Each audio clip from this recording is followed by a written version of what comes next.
Secret number 3 is take some huge leaps and lots and lots and lots of small steps.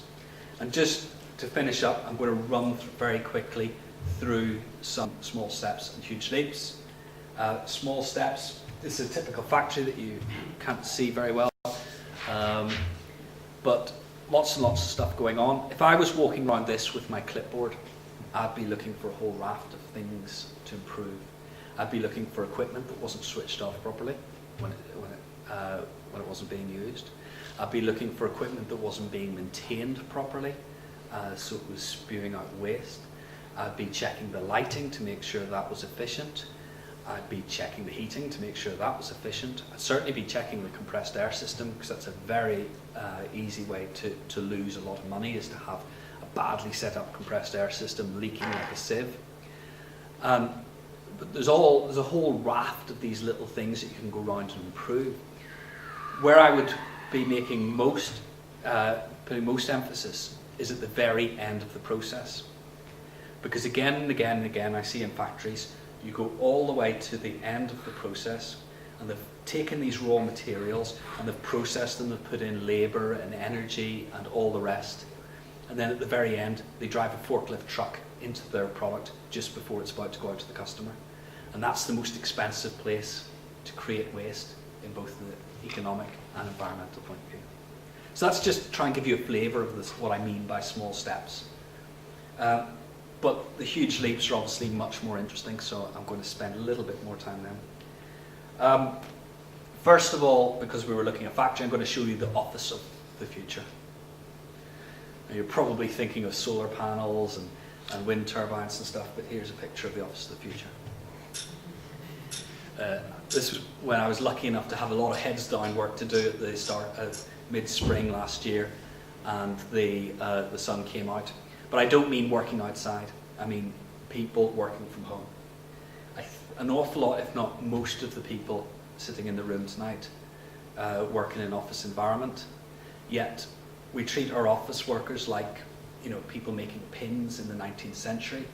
You all have to go in for the hooter, sit down at your desk, work away until the hooter goes, and then you all go home again. I work from home, I love it. I cut an hour-long commute each way down to Teesside down to 7 seconds. There are no carbon emissions from that commute. The house doesn't need air conditioning in the summer. It needs very little extra heating during the winter in comparison to an office. And the other big benefit is people working from home start to use local services much more. So, which has all sorts of social benefits like cutting crime and all the rest of it, people are around, but also strengthens small shops and things and can have other environmental benefits. And I think this is going to be a really huge change in years to come. I think we're going to see a lot more of us not having a traditional office. I think some people in the room would nod at that they don't have a traditional office anymore. Okay, flipping back to industry, this is a favourite topic of mine, industrial symbiosis. And we've got a big industrial symbiosis program running down Teesside. But this place is Kalundborg in Denmark. That's me on Kalundborg Beach. And you can see behind me the coal-fired power station, which forms the centre of this web of companies whose waste materials and waste energy all feed into each other. So, coal-fired power station, for example, the flue gas desulfurization, which stops acid rain like we saw in Montchegorsk. The gypsum that comes out of that goes to make plasterboard. The fly ash goes to make cement. The waste heat is all used to heat the entire town. It heats greenhouses. It heats fish farms. And this pharmaceutical plant is the largest pharmaceutical plant in Europe. They bag up all their old fermentation sludge. They have a quality standard for it, so they treat it like a product, but they give it away to the local farmers. But if they had to pay to dispose of that, the economics of the plant would go down the tubes and it would close. And it's a fantastic little example. This is a simplified diagram. There are actually a lot more small arrows going between them. So we did this down Teesside and got all sorts of things happening, like 300,000 tomato plants growing under glass using waste heat from one process, and indeed the carbon dioxide, because tomatoes grow much quicker if you put the carbon dioxide in.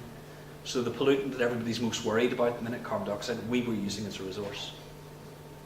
And there were many, many other examples.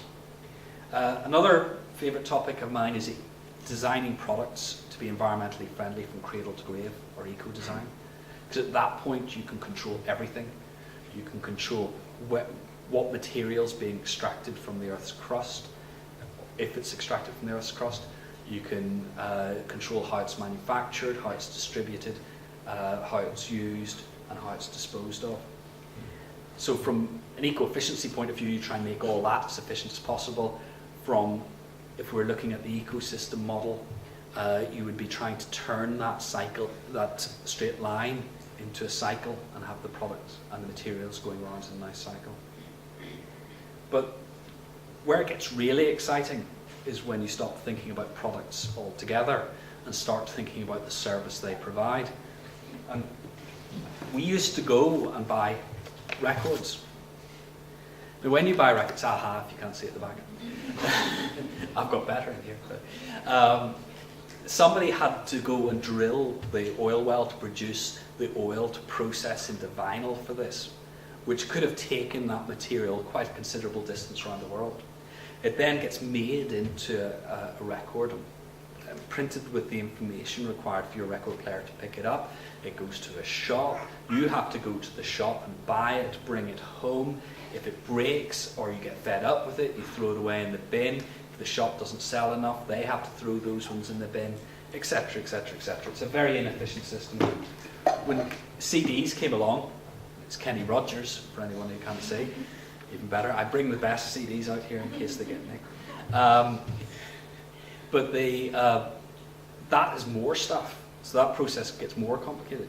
But the digitization at that point back in the 80s meant that we could start doing different things with music. And now with the famous iPod, you've cut the medium out completely. You don't need CDs, you don't need records, you don't need anything. You don't need to go to the shop. You sit at your computer, you choose which music you want, you download it, and that's it. So the only thing really going in is energy. Because yes, somebody has to make the iPod, but somebody had to make the record player or the CD player. So this way of thinking, we're stopping thinking about how we actually deliver that service, and we're thinking about what the service is that people want. And you can do this in all sorts of ways.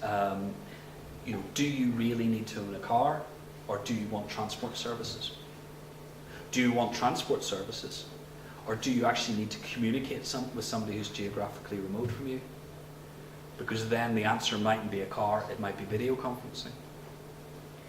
Xerox, the photocopier people, they don't like selling you a photocopier. They will avoid, like the plague, selling you a photocopier. They want to sell you a copying service. And because of that, they design their photocopiers to be long life and upgradable and all the rest.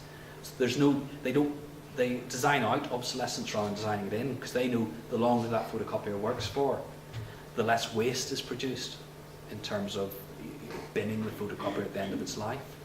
So they're selling you the service, the copies, not the machine itself.